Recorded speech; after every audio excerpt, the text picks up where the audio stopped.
ଜୟ ଜଗନ୍ନାଥ ଦର୍ଶକ ବନ୍ଧୁ। କଥାରେ ଅଛି ରୁଚୁ ନ ରୁଚୁ ଖା ପିତା, ବୁଝୁ ନ ବୁଝୁ ପଢ଼ ଗୀତା। ଦର୍ଶକ ବନ୍ଧୁ, ଆମେ ଆଜି ସେଇଭଳି ଗୋଟିଏ ଛୋଟ ଗପ ମୁଁ ଆପଣଙ୍କ ଆଗରେ ପ୍ରକାଶ କରିବା ପାଇଁ ଯାଉଛି। ଗପଟି ହେଉଛି ନିଜେ ଆଗେ ସଂଶୋଧନ ହୁଅ। ଦର୍ଶକ ବନ୍ଧୁ, ଜଣେ ବ୍ୟକ୍ତି ରାସ୍ତାରେ ଯିବା ସମୟରେ ଯମରାଜଙ୍କୁ ଭେଟିଲେ, କିନ୍ତୁ ସେ ଯମରାଜ ବୋଲି ଚିହ୍ନି ପାରିଲେ ନାହିଁ। ଯମରାଜ ପିଇବା ପାଇଁ ପାଣି ମାଗିଲେ ଏବଂ ସେହି ବ୍ୟକ୍ତି ତାଙ୍କୁ ପାଣି ଦେଲେ। ପାଣି ପିଇବା ପରେ ଯମରାଜ ତାଙ୍କୁ କହିଲେ, ମୁଁ ତ ଜୀବନ ନେବାକୁ ଆସିଥିଲି, କିନ୍ତୁ ଯେହେତୁ ତୁମେ ମୋର ଶୋଷ ମେଣ୍ଟାଇଛ, ମୁଁ ତୁମକୁ ତୁମର ଭାଗ୍ୟ ବଦଳାଇବାର ସୁଯୋଗ ଦେଉଛି। ଏହା କହି ଯମରାଜ ତାଙ୍କୁ ଏକ ପୋଥି ଦେଲେ ଏବଂ କହିଲେ ଯେ ତୁମ ପାଖରେ 5 ମିନିଟ୍ ସମୟ ଅଛି। ଏଥିରେ ତୁମେ ଯାହା ଲେଖିବ ତାହା ଘଟିବ, କିନ୍ତୁ କେବଳ 5 ମିନିଟ୍ ପାଇଁ ମନେ ରଖ। ଯେତେବେଳେ ବ୍ୟକ୍ତି ଜଣଙ୍କ ପୋଥିର ପତ୍ର ଖୋଲିଲେ, ସେ ଦେଖିଲେ ଯେ ପ୍ରଥମ ପତ୍ରରେ ଲେଖାଯାଇଥିଲା ଯେ ସେହି ବ୍ୟକ୍ତିଙ୍କ ପଡ଼ୋଶୀ ଲଟେରୀ ଜିତିବାକୁ ଯାଉଛନ୍ତି ଏବଂ ସେ କୋଟିପତି ହେବାକୁ ଯାଉଛନ୍ତି। ଏହା ଦେଖି ତତ୍କ୍ଷଣାତ୍ ସେ ସେଠାରେ ଲେଖିଦେଲେ ଯେ ତାଙ୍କ ପଡ଼ୋଶୀ ଯେପରି ଲଟେରୀ ନ ଜିତନ୍ତୁ। ପରବର୍ତ୍ତୀ ପତ୍ରରେ ଲେଖାଯାଇଥିଲା ଯେ ତାଙ୍କର ଜଣେ ବନ୍ଧୁ ନିର୍ବାଚନରେ ଜିତି ମନ୍ତ୍ରୀ ହେବାକୁ ଯାଉଛନ୍ତି।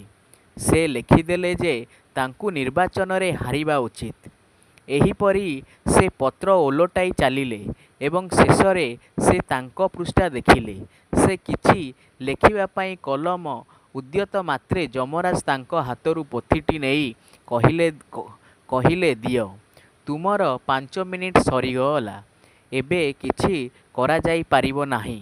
ତୁମେ ତୁମର ସମସ୍ତ ସମୟ ଅନ୍ୟମାନଙ୍କର କ୍ଷତି କରିବାରେ ଏବଂ ତୁମର ଜୀବନକୁ ବିପଦରେ ପକାଇବାରେ ବିତାଇଲ, ତେଣୁ ତୁମର ମୃତ୍ୟୁ ନିଶ୍ଚିନ୍ତ।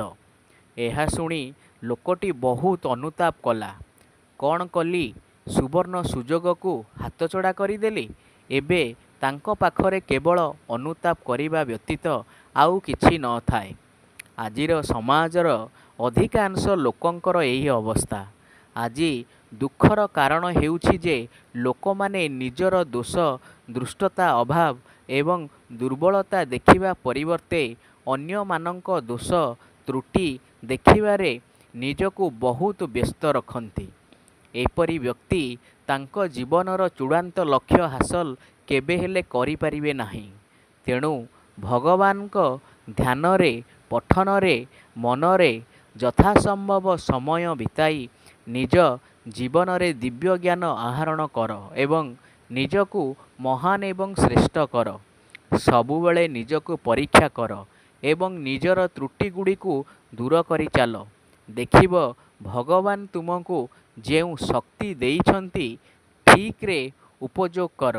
କେବେ ବି କାହାକୁ ଖରାପ ଭାବ ନାହିଁ କିମ୍ବା କାହାକୁ ଖରାପ କରି କୁହ ନାହିଁ।